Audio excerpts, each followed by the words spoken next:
In a world where information seems to travel at the speed of light and traffic at a snail's pace, where the agenda of those at the helm doesn't always reflect the pressures on the streets, where the rubber hits the road, where there's queue of issues needing to be interrogated in the name of speaking truth to power. Welcome to A Place at the Table, where we set the agenda, table the issues that matter to you, and invite you to take a seat at the table.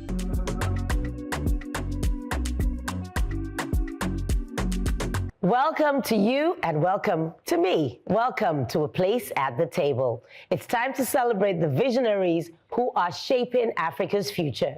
I'll be spotlighting Audu Mekori and Paul Okugo, founders of Chocolate City and 20 years of impact. Kate, what a coincidence.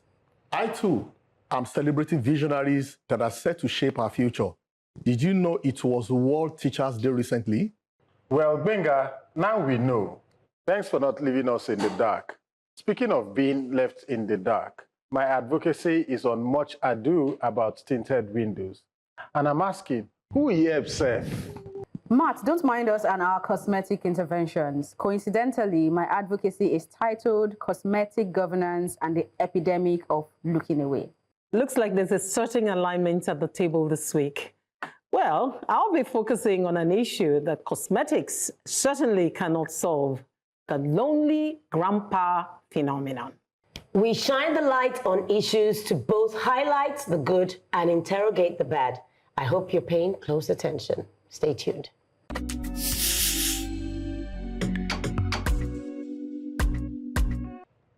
In 2025, Audu Mekori and Paul Okugo celebrate a remarkable 20-year journey since founding Chocolate City, one of Africa's most influential music and creative companies. From humble beginnings, the duo built a platform that transformed the African music industry, launching the careers of global stars like Jeremiah Gyang, Emma Abaga, Ice Prince, Brymo, and Jesse Jaggs, and setting new standards for artist development, business integrity, and innovation. At a time when the African music landscape lacked structure and investment, Mekori and Okugo stepped in, not just as label executives, but as visionaries who saw potential where others saw a risk. Chocolate City wasn't just a label. It became a launchpad for young expression, cultural influence, and cross-border collaboration. Through their leadership, the company expanded into media, tech, and talent management, empowering countless creatives across the continent till today. Beyond music, through partnerships, mentorships, and industry advocacy, they've consistently pushed for better systems to support African creatives. They've laid the groundwork for what is now a thriving global Afrobeats and creative ecosystem. Marking this 20-year milestone, Audu and Paul recently announced the launch of the $1 million Founders Fund, a powerful new chapter and bold initiative to support the next generation of African creatives. The fund aims to provide financial and strategic support to young talents building sustainable creative businesses from music to fashion, film, design, and digital media. Our mission has always been to create opportunities where none existed, said Audu Mekori. With this fund, we're investing in the future, young people who will shape the next 20 years of Africa's creative economy. As the continent gains global attention for its vibrant creativity, the legacy of Chocolate City and its founders is a testament to when passion meets purpose. The audacity of a dream that doesn't ask for permission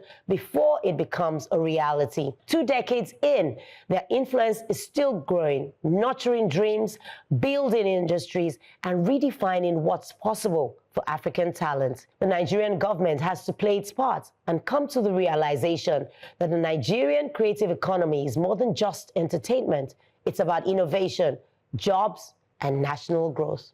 Trust me, I really enjoy what you said, and I think it's time for our indigenous and the multinationals to come around and support this ecosystem, because what they have done is that they've built a system and culture beyond infrastructures and just structures.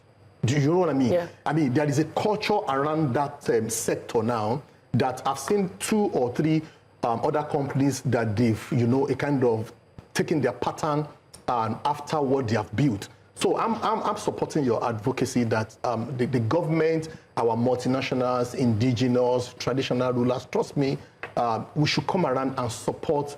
Let me say it in Yoruba says Tiwa Tiwa. We should support ourselves. Good one. Yeah. Okay. Well, for me, I mean, I've seen Audumekori's post on LinkedIn, and I've seen, the newspaper article. And this is something we should all celebrate, because what he's done is to choose systems, the creation of a system instead of a one-off intervention. Because what most of us do is to intervene and sing out the praises of ourselves, But what he has done with his team is to create a system that continues to give. Yes. To create a system that will outlive him. That's it. Sustainable and outlive him. And that, for me, to use the word that you use, that is transformation. Yes, it is. Matt? So when you were talking, I was just thinking in my head that this was what I wanted to kill. There you go.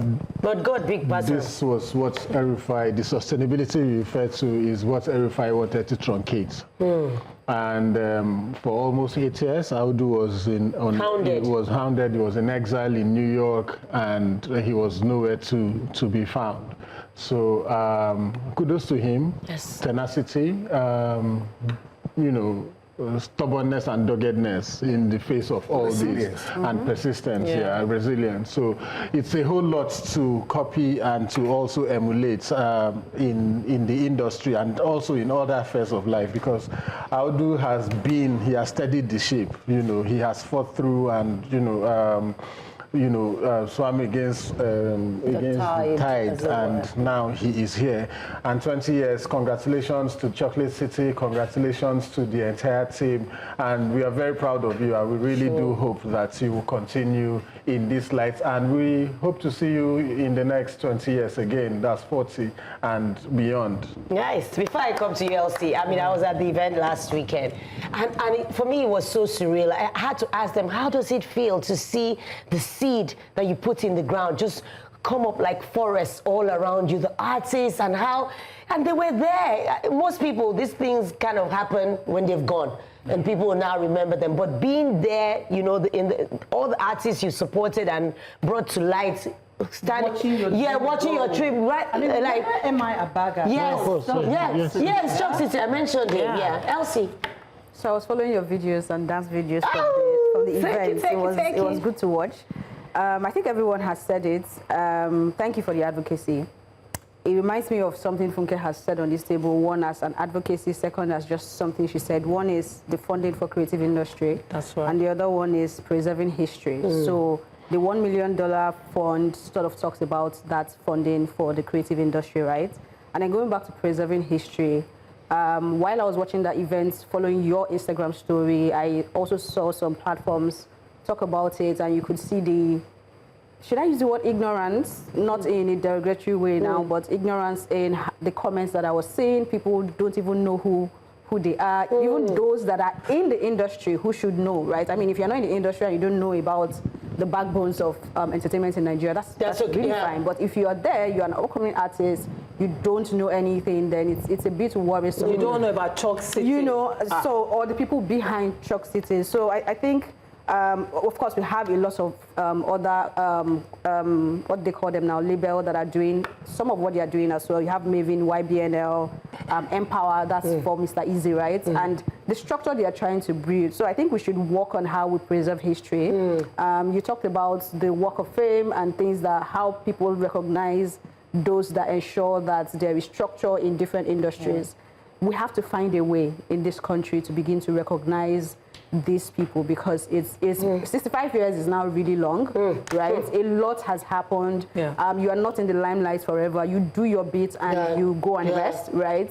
But we still need to recognize the bits that people have done to get us to this point. So let's talk about preserving history and however we are going to do it. Nice one, Elsie. Well, posterity will judge us and will judge them favorably, I'll say. I'll say it again. When passion meets purpose, a dream is birthed with such audacity that it doesn't need to ask for permission before it becomes a reality. I hear you, Kate. We need more of these kinds of dreams to birth the future our nation longs for.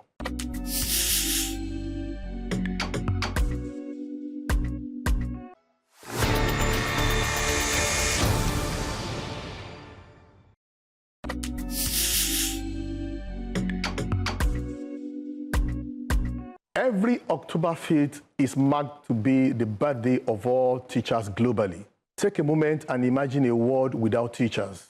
A world where children grow without guardians, where knowledge fades into silence, and where the future loses its light.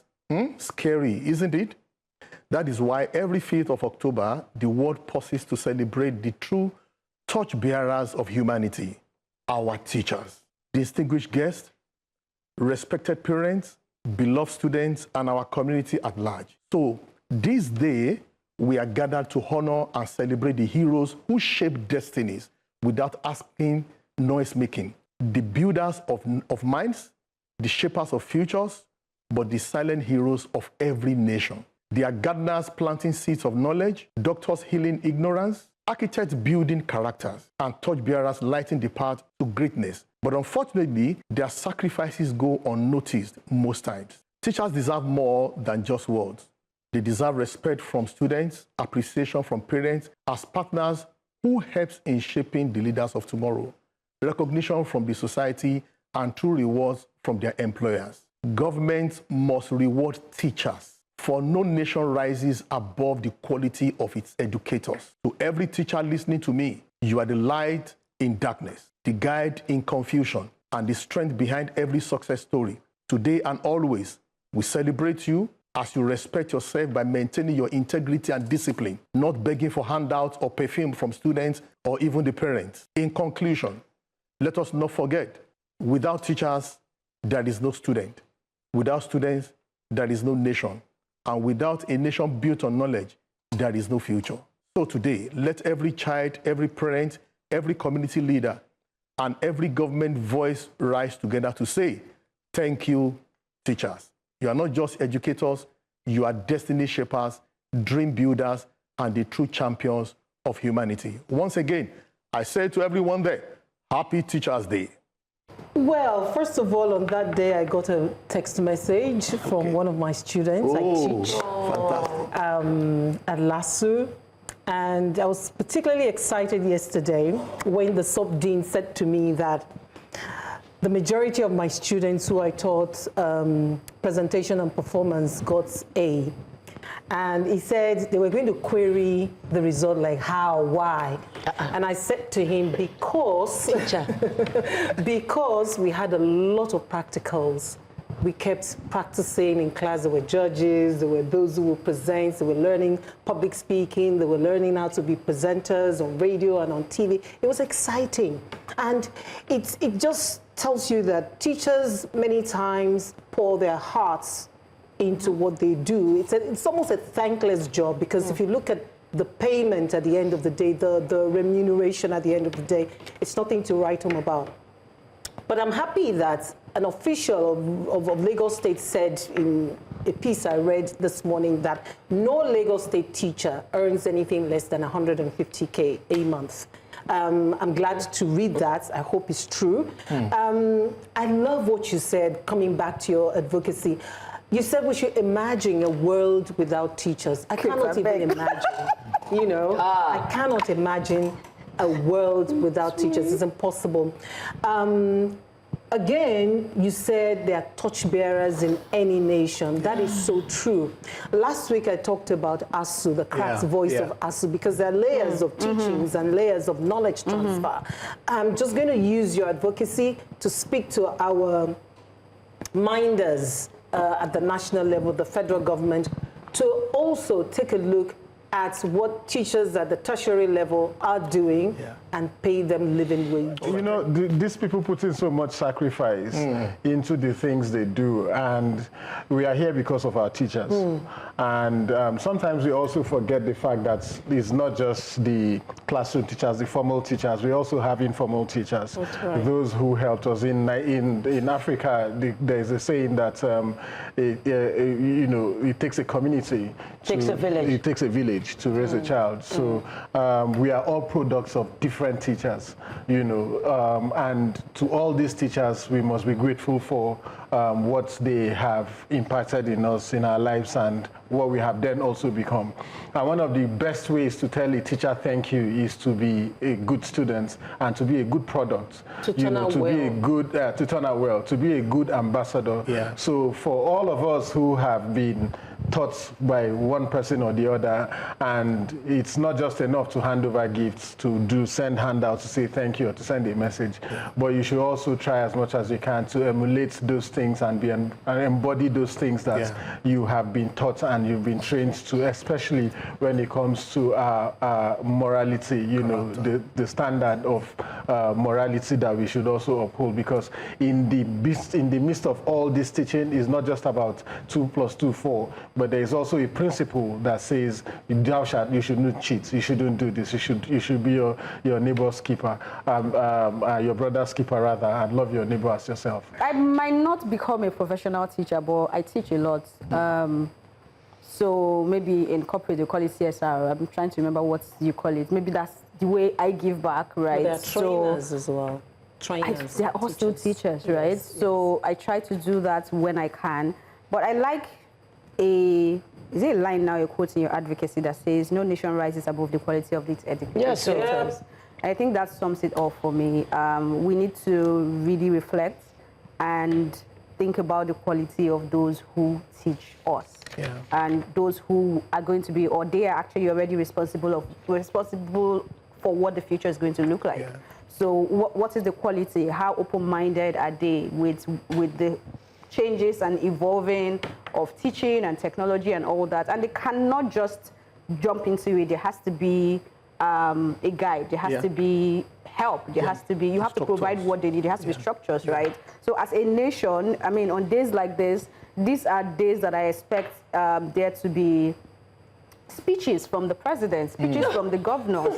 If you understand the value of teachers, it will not be a day that will go unnoticed. It's not only you coming out to tell us that you're debunking poverty metrics. Like, you are always debunking things that we don't need you to debunk, right? Because we are living in these things and you're trying to debunk them. Why not channel your communication to, even if that's the only thing you do, to appreciate people that needs to be appreciated? I don't know the quality of teachers we're getting these days. I'm sure it's gone down. And that's because they've been ignored. And so they have to find other sources of income for themselves.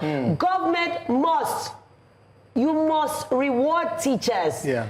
You people, you politicians, your salary should be lower than that of the teachers. Bam. I'm saying it bold and clear. Lower, because you are serving us. I am your employer. Yeah. So pay the teachers well. That's what I'm going to say. Thank you. Yes, it's a pittance. You said Lagos State 150. Yeah, I'm sure they can bring it up. They can bring it up, bump it up to like 500K. Teachers are doing so much. Yeah. And on this note, I want to give kudos to my teachers, some of them in Federal Government Girls College, Calabar. Mr. Afuekwe, my physical and sports teacher. He was that has to be the one you remember. Instrumental to Umo, who I am, sort of to there. And I remember one time, an organization had called me and said, did I want to reward a teacher? And I gave his name, and they rewarded him. Yes, they did. Mrs. Emesi, my English teacher. Mrs. Otuka, my French teacher. Ça va bien, merci, et vous? And Mrs. Bassi, my principal, Federal Government Girls College, Calabar. See, I can't forget them. They did so well. I'll remember them for as long as I can. Teachers indeed are priceless, and they contribute in more ways than even our parents can at home. Yeah, that's what I'll say. Thank you very much. All right. Imagine if every profession was seen as a platform to shape destinies and build dreams. By now, Nigeria would be a nation to reckon with globally. I hear you, Gbenga. Instead, we are preoccupied with tinted glass permits. I ask again, who yep? Error.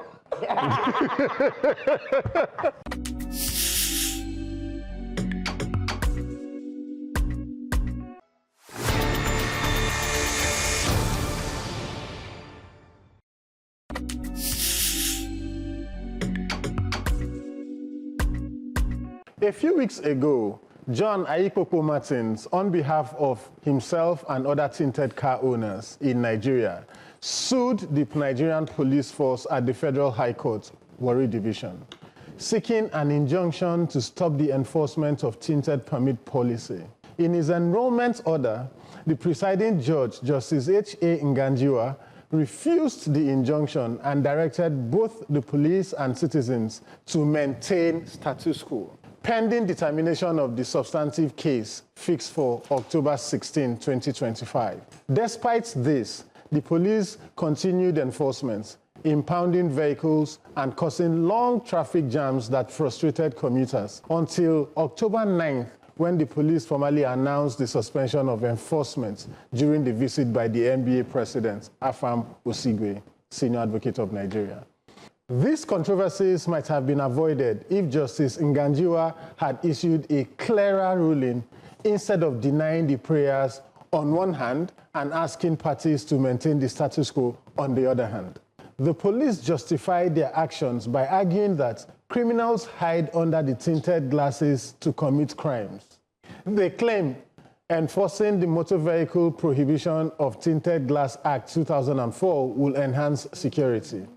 However, security experts counter that criminals rarely depend on tinted windows to evade law enforcement. Security experts' poor intelligence gathering, weak patrol systems, and lack of digital vehicle tracking as Nigeria's real security challenges. Globally, modern policing relies on surveillance technology, digital registration, and data analytics, not on profiling car windows. Analysts say the fixation on tinted glasses reflects an outdated and ineffective policing model that distracts from more urgent reforms. Beyond its limited value, the permit process itself is opaque and cumbersome. Citizens report a confusing online system, long delays, and unofficial payment demands. Those with legitimate medical or safety needs for tinted glasses are often criminalized for simply adhering to manufacturer standards. Experts recommend that the police should focus on intelligence-driven policing and community trust rather than policing glass shades. True safety will come from systemic reform, not window enforcement. Until then, the question remains, does a tinted permit truly make us safer or merely obscure the transparency and accountability the police should embody? So my car has tints, right? It's not fully tinted, but it's Is it there. manufacturers? Yeah, it is. And of course, they've stopped me.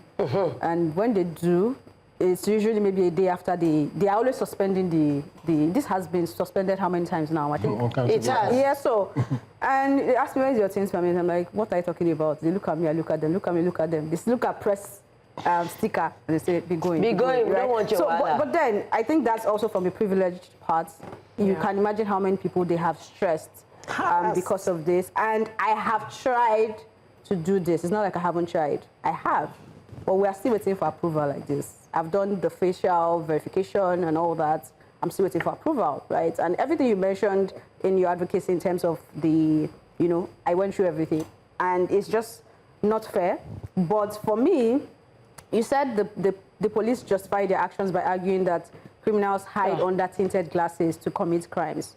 And then somewhere down, you mentioned data analytics being very important. So if you say this is the case, because even in my work, when you're trying to make a decision, you try to bring the data together, right? And then interpret this data to make your decision. So can they tell us how many crimes that they have linked to tints in the grand scheme of things? They'll right? say you are being rude. Continue. But that's how you make decisions, right? Okay. So if they can tell us, we had hypothetically speaking 2,000 crimes in Lagos, right, in 2025, and 1,500 of them has been linked to tints, then we can understand why you are bringing us to go through this process when your technology is not even working, right? So, I mean, I am all for your advocacy. They need to explain to us how this is going to shift the needle and how it makes sense. But until then, I don't understand why they are policing tints instead of doing their job. They're always majoring on the minor. Yep. Always. On the things that add no value to the citizenship. Like I buy my car already tinted. What's your own with the pump? I don't understand. Why do you feel the need to want to drag revenue from me? Are you a tax man? All this is money making. Adds no value to the security of the citizens that you're already stressing, by the way. And then you try and bring the excuse about criminals having the tinted window. That's why. So how does this payment separate the criminals from? I don't understand. Make it make sense.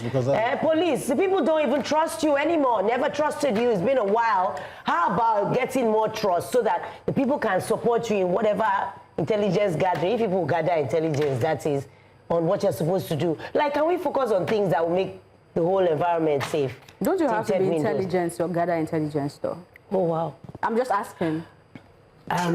Yeah, I think that's below the belt. Oh, okay, sorry. But I like the word you used, window enforcement. It is window. Because it's window enforcement. Like, we have issues of security breaches here and there. You're looking for tinted window. So money. It doesn't just... We need intelligence gathering. We need sophisticated security intervention. We need data. I like the question you asked at the end of your advocacy. You said, the question remains, does a tinted permit truly make us safer? It doesn't. Or merely obscure the transparency and accountability the police should embody? That's it. We have a lot of unresolved murders, unresolved killings. There are, when you see a policeman, do you see the policeman as your friend indeed? It's with anger. Because if we do, we won't be having people dying from gunshots and hospitals refusing to treat these people so they do not get into the hands of the problem of police. You know, so that for me is a pet peeve. Why the police have decided not to address this gunshots matter, even when there's a legislation around it. That's number one. But let me return to your advocacy. You said, analysts say the fixation on tinted glass reflects an outdated and ineffective policing model. Totally. So I'm going to stop there. We need a different policing model in Nigeria. Thank you very much for coming to my TED Talk. You see, our short memory as a people in Nigeria sometimes want to drive me out of Nigeria to Cameroon. The way we behave, I did a video just that day when the announcement came, and I pushed it, and you can see the so-called elites in the country bashing me. What was in the video? About tinted, I was asking, please, can you explain to us why we should pay for tinted permits? What did they now say? They said, go and pay. It's not much now. It's just 16,000. It's the elites that have a problem. You can imagine. Elites is the problem. Yeah, you know. So, you know the funniest thing, the online registration, when you get to a point, it will get stuck. Yes. You can't go anywhere. Yeah. Then you now go there. By the time you get to their station at the entrance, you see racketeers. Yes, now that's the whole idea. You know. That's why they will not embrace technology. Thank you. To solve it. To solve it. Yes. You know, pay this so that we can help you do this, blah blah blah. You know. So, Kwara is burning. Oh. Cooking gas is on the rise. Unemployment rates among our youth. While we were waiting for this session, I strolled out, and there is a company down the street. I won't mention name. Down the street, I have a video on my phone. I videoed number of youths that came early this morning, close to 500. Yeah? Yes, I have it on my phone for just a job position of 15. Because I asked 15 people, almost 500 youths were Showed there. up. Who is thinking, who is talking about these problems to bring solutions? They are sharing money to households. But all what you are doing is to be chasing people. Listen to me. Do you understand how much? Do you know the increase that had gone to your clearing at the ports when you bring the car? Excuse me. You are talking about intelligence. Excuse me. See, academics is not intelligence. Intelligence is not wisdom. Hey, but yeah, man, take a labels. There is foolishness is an office. It must continue to reign for wisdom to have a place. You understand? So what we do in this nation is to continue behaving foolishly And by this, I mean no insult, and I don't have any apology to anybody. Why? Because foolishness is a state of mind. Just as you cannot call a medical doctor a carpenter, you cannot call a foolish man a wise man. They say that where there is an absence of vision, leaders tend to major on the minors and minor on the majors. Is this so, Elsie? Matt, if you ask me, who I will ask? All I know is that it's time we put an end to cosmetic governance and the epidemic of looking away.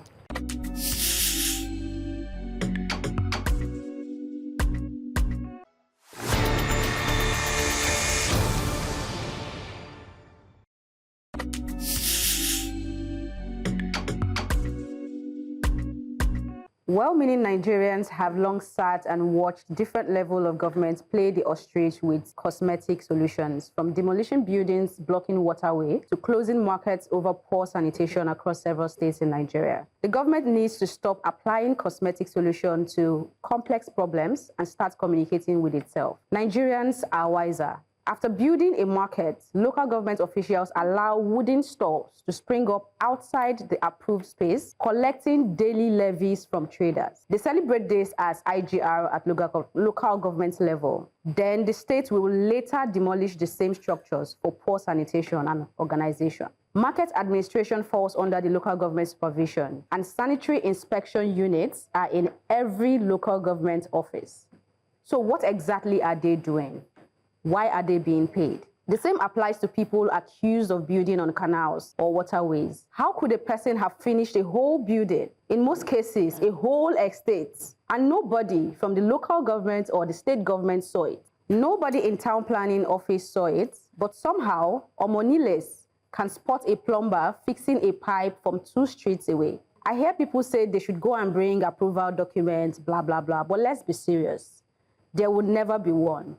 What happens is that some people decide to look away. It's high time for these consequences we shout about every day, and they must be served a la carte. Those who look away should face punishment. If we punish people for what they do wrong, how about what they intentionally fail to do? The inactions of government officials need to be taken very seriously. It's easy for everyone to scream at doctors' inaction because we see an immediate effect, but I put it to you that the inaction of the entire civil service of Nigeria kills Nigeria. People collect money and look away, telling unsuspecting citizens not to worry and giving assurances that nobody can disturb them, enabling a country of anyhowness. We need to stop applying makeup to a festering wound and get people to do the job they are being paid to do. So the most important thing here for me is that I take out rather, not the most important thing, is the fact that you mentioned that we do cosmetic, which is still goes back to the entire idea of window dressing. Mm-hmm.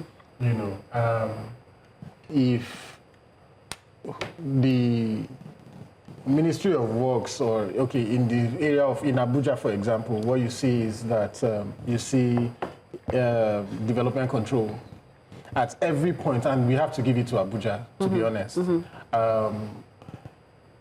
At every point when you're building, you cannot proceed to the next level without development control approval. Okay. You cannot, you know, and it's been an effective system. But it hasn't happened in many other areas, of governance, you know, because if you're looking at that, this is just in construction now, where people just take laws into their hands and just do what they want to do, and then they go ahead with that. And I think that is one of the fundamental problems of our governance model in Nigeria, because we just want to go for a wild goose chase and leave the meat. And that is why we are doing window tinted permits as opposed to we are doing window dressing instead of investing in security and intelligence. Mm-hmm. And that is why instead of investing in increasing the capacity of crude oil production, we are going to ensure that we tax everybody, you know, to raise more money to steal. As opposed to generating income and mining the resources that we have as a country. or extracting the resources that we have that are natural. Instead of doing that, because there's going to be more painstaking, they have to, go through the process, they have to think. But the easiest thing is to remove subsidy, let Nigerians pay, increase taxes, let Nigerians pay, increase electricity, let Nigerians pay, increase almost everything, increase tariff in electricity, increase tariff in communication, increase tariff in everything is the simplest way to go, or the easiest way to go, as opposed to sitting down to look at the creative ways of making money. We have maritime. Do you know how much maritime? Maritime can give us more money than oil that we are even talking about. Just exploring the maritime sector in Nigeria. But no, we cannot think. We don't want to think. Oh, Nigeria matter the entire person. But this is a time to spotlight on the local governments. They've been under the radar, simmering. Maybe they start to steam, then everybody will now say, oh, governor, president. The local governments have received autonomy, yes? Yeah. They are receiving billions, trillions. It's there. What are they doing? My own sir, I don't know who you are. The lights at our junction, legally, it has been off since 3 months now. I don't know who to call. Before they say I've started my problem again. Local governments, which is closest to the people. And they're very close to that light you're talking about. Yeah, they're there. The lights has not been working for 3 months. Oh, they don't know. Oh, they drive anyhow. They are the ones supposed to make sure that the markets are not like that. It's not until Mr. Wahab come and close it because of sanitation. What are they doing? You have all those boys there every day collecting money from those stalls. You now make the people pay. You have told them, if you didn't give them a chance to erect those stalls, would they erect it?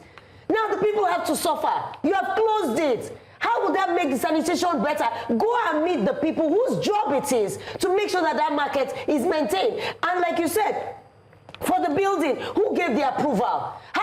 Why did you allow a building go on a drainage? Only for you to go and now demolish it. I mean, like all these knee-jerk reactions and painful exercises, it's bad. Let us be humane in our treatment of our citizens. Okay, give them reasons why they should not do this. And if they contravene, then you go after them, but not after the fact. I ain't like talking Nigeria matter. I was about saying that. I have the video with me. Where you said they are building, or they built on drainage, and you say you are taking part of it, blah, blah, blah. Next to that estate, not that you are driving 5 kilometers, under 1 minute, if you are trekking, Lagos State Physical Planning, their ministry office in that local government is there by the gate. Who gave permit for the foundation? Who gave permit for the roofing? Who gave permit for people enter? I once lived somewhere around the world.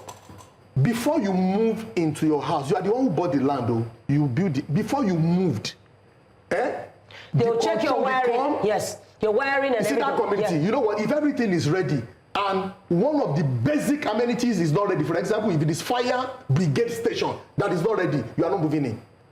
Landline telecommunication system must be in your phone, not your mobile phone. Police station, there must be a government school in the neighborhood. The health care, what do you call it, health? Facility. The local government health, there is a name for it. The primary health care primary health care center. If it is not there, you are going nowhere, sir. You know, in Nigeria, let me give you an example. This, I am a living witness. You want to help your community. You want to construct something. They'll build you for it. Instead of you to bring your own engineers to supervise the job, you are asking me to bring the money. Yes. Are you insane? Yes. Do you understand? So that policy must change, because everything you know is money, money, money. You don't want to supervise anything. You don't want to do anything. I am quoting Olumide Emmanuel. He said on national TV that in some of our states and Lagos State, that sometimes they will show you that this land is free. You will go, you will search in their ministry, you will see. And few weeks or few months or few years after, you go there, you will not see the land there again. They will say it's under acquisition. But when you wanted to buy from the family or from where you wanted to buy, and you go for search, you will see clearly. That is there. That is there. Then a few years after, or Suddenly, something will just happen. You will not see it there again. Jesus. They will not put you in problem. Go on. He's on his page. Don't only be there, Manuel. He's one of the biggest real estate person in Africa. So how come? And she said we must be humane enough. I said it last week. Kindness is a virtue. You don't buy it. Well, for me, it comes back to systems and structures of governance. You approve this year and demolish in 5 years. So again, it's as if Kate saw my notes. Local government reforms versus what Elsie describes as the inactions of government officials. We need to take it seriously when you fail to give approval for what you should give approval for, or you fail to give approval to do checks and balances for what you shouldn't have allowed to take place. The inaction of the entire civil service, I find that curious. Is killing Nigeria. And yes, I'm a retired civil servant, but I know that many civil servants are corrupt. And so where we are today, because of the inactions of people within the civil service. Lagos State has been, spotlighted at the table today. Are you going to do something about what we've all talked about or not? Makeup is a poor cover-up for dysfunctionality, just as hiding a ticking time bomb doesn't take away the approaching calamity. Well, that sounds dramatic, Elsie, but unfortunately, it paints a realistic picture, just like the image of the lonely grandpa at 75, left to cook eba for himself and roam the earth unaccompanied.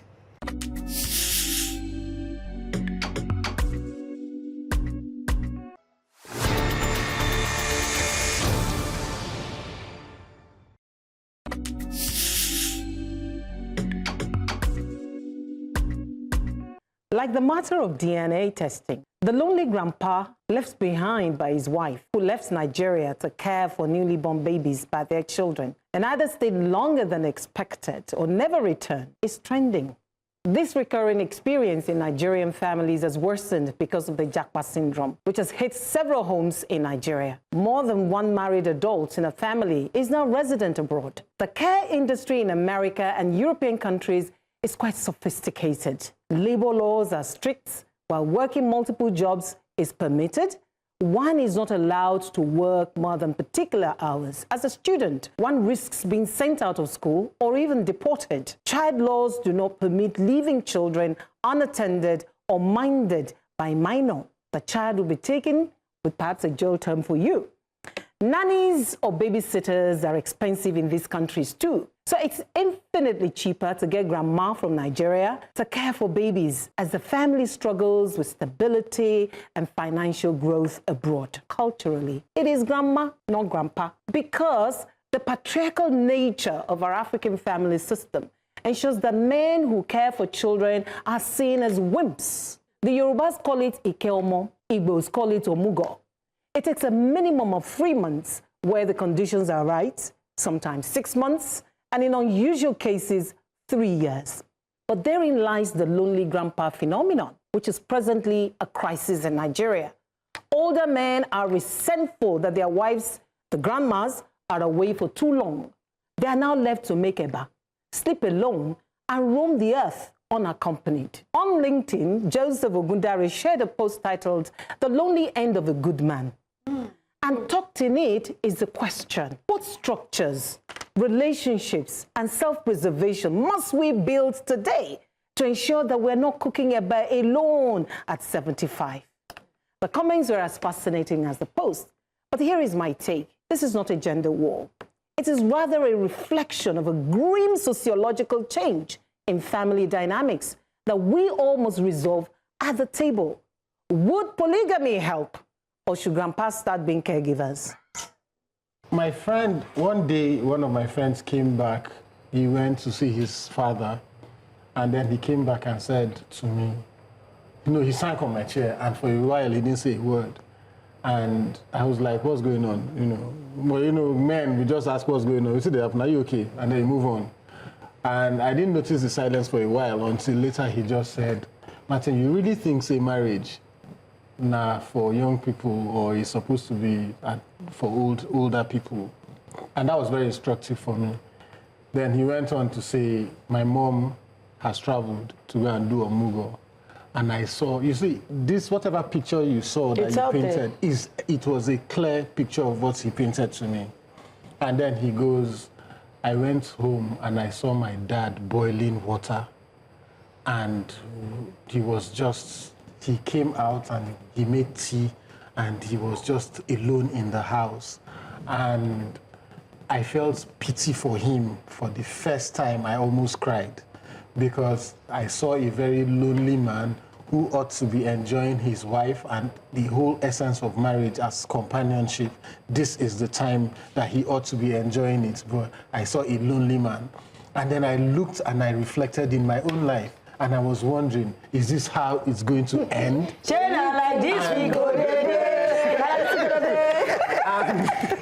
And this is not just about love that, oh, let mommy come and look after my child. No. It's if you want a caregiver at home, pay a caregiver and leave my wife with me, please. You know. So that's the point for me. This is me saying, because you cannot take, if you take two of us, we will go. You know, this just align with my advocacy last week. Yes. You know, you will go abroad. We go born for abroad. Don't enter PG.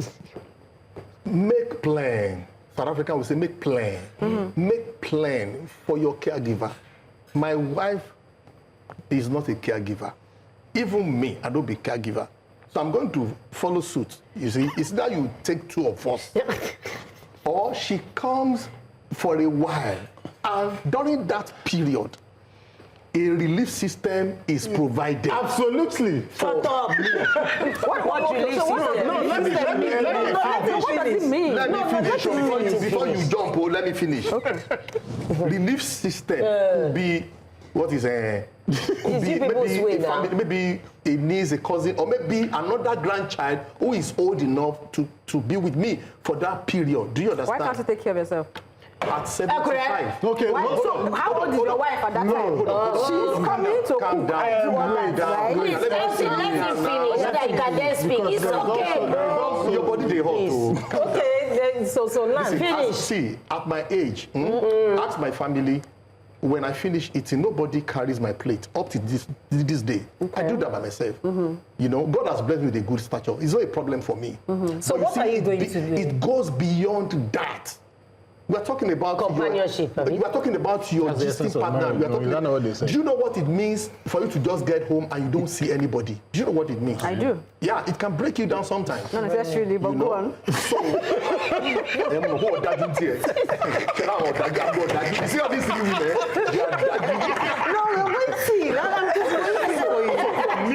For me, but you see, let me say this, and I always say that, I'm saying it to men again. Secure your future. Because your children are not your future security. When you hire someone to a different country, for example, you make provision for family relocation. Thank you. Yes. So the husband is the family relocation. So if you are inviting your mother for Omugo, yes. Bring in the spouse. Yes, that is family relocation. Yes. No matter how temporary you think it is, that is the fair and only way to go about this thing. Okay, fair enough. I was going to ask when you were speaking if the problem with your friend or the problem that your friend noticed was that he boiled water or was that he was alone, because they are two different things. Yes, so it's a symbolism. It's a symbol of he's loneliness. Cooking and he's alone. Yes, two things. Yes. All right. So it's a symbol of loneliness. We can focus on the lonely part. Because if you have someone that was younger in the house. It's not a young baby now. She too, she's old, but she will cook it. Right? So what I'm trying to say is, let's not drag it long, right? Men should be able to take care of themselves. Yes! That's on one angle. Hold on. On the other angle, so everything that has been said, I absolutely understand it. But at the same time, it's removed from my imagination. Do you know why? I was sharing my story with you before we came on. based on your advocacy, and it's about my grandma and my grandpa, right? When they were alive, there is nothing you can give to my grandmother that will make her stay long in your house. There was a time we were even planning, we have to tell lies, oh, this is... That means grandpa was very good to her. Just to keep her, and she would tell you... That was a relationship. We're saying, oh, maybe we're trying to use flights to lie. Absolutely. She said, you know what, at this point, I will do night bus. I have to go and see my husband. Oh, shit. And this is the same thing when he comes to visit. You cannot keep him more than 3 days or 5 days. My grandpa, God rest his soul, wants to go back to his wife. You see? So this, for me, another angle is consequences for action. Yes! A lot of these women, they bear so much. Consequences. Hold on. Because they need to keep a home. I'm looking at my children. If I leave, who will take care of them? So it's for them, let me take care of my children, and then they become big. Long suffering. At the time when there's an opportunity. Yes, bam. To let go of that man. So there's no bond, there's no love, there's no relationship. So does it mean the man also brought the consequences of providing? Is revenger? Okay, you're talking about Is the nature of a man a sufferer?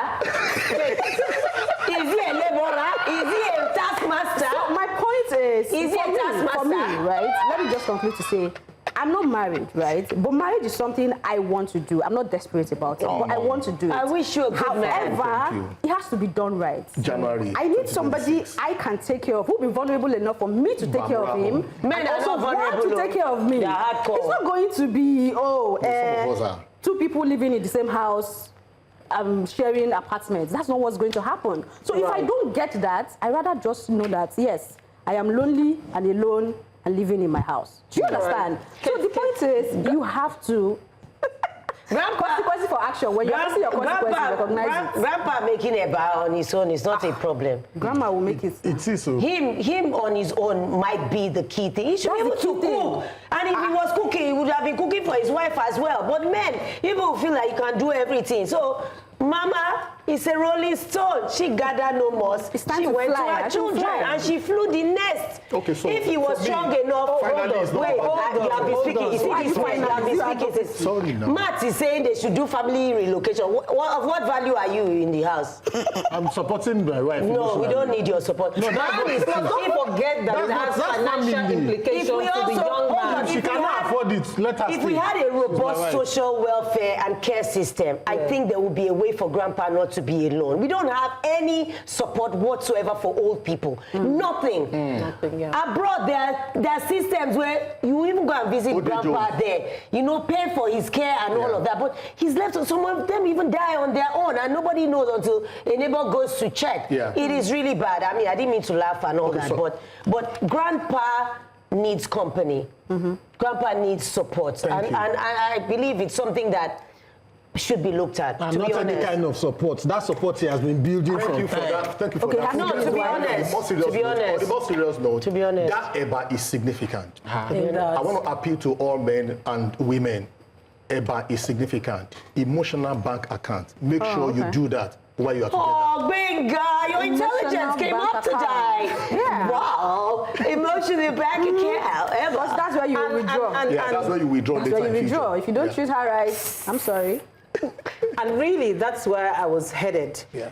Because if you lived an entire life together and when you're 70, your wife finds an opportunity to go away To escape. and then And does it's not comfortable return going away. anymore. It puts a question mark on the kind of life both of you lived together for so long. That is one. Then secondly, I don't see what's wrong in making a bar. Everyone should be able to cook. Independent. The wife you're talking about is also old. You come into a marriage as an independent person, and then you merge to make it work. So it is what it is. Continue, Ojare. Grandpas, I think young people also should consider that they have fathers, and no matter what that father did in the past, you shouldn't leave him in his old age to be alone for too long, to be honest. The children should step up. Yes, to be honest. And so that's it. To Heroes of Tomorrow's Africa Foundation for this award for me. Thank you. Thank you so much. In my What's the award for? Tell them. In my acceptance speech, I talked about this table and how there's been so much support for menstrual health advocacy that I've done for 6 years going, intensely. I want to appreciate all of us at the table for the support. Each time I brought these advocacies, you give it visibility and you amplify the issues. This is for my work in menstrual health advocacy. It came all the way from the US. Yeah. Thank you. You see, it's not from Nigeria. You see, you can imagine. It's a national recognized in their own home. Yeah. And that's significant for me, particularly that I did not apply. Yes, can you imagine? People are watching. They just looked at what we've done on LinkedIn and, verified our work, and they said there was a selection committee. It was a white young lady who nominated me, according to them. And there was a selection committee. The fact that they had to vote shows that there were other people, in contention. There was no bribery involved. And no bribery. So I was given this award. I appreciate it. Congratulations, our treasure. Thank you to them over there. You can round up the show now. As you've been hearing, we don't do cover-up here. We do expose. So join us as we uncover the issues that matter. Same time, next week, this table. Till then, it's goodbye from all of us. Don't be like this, we good. Hey.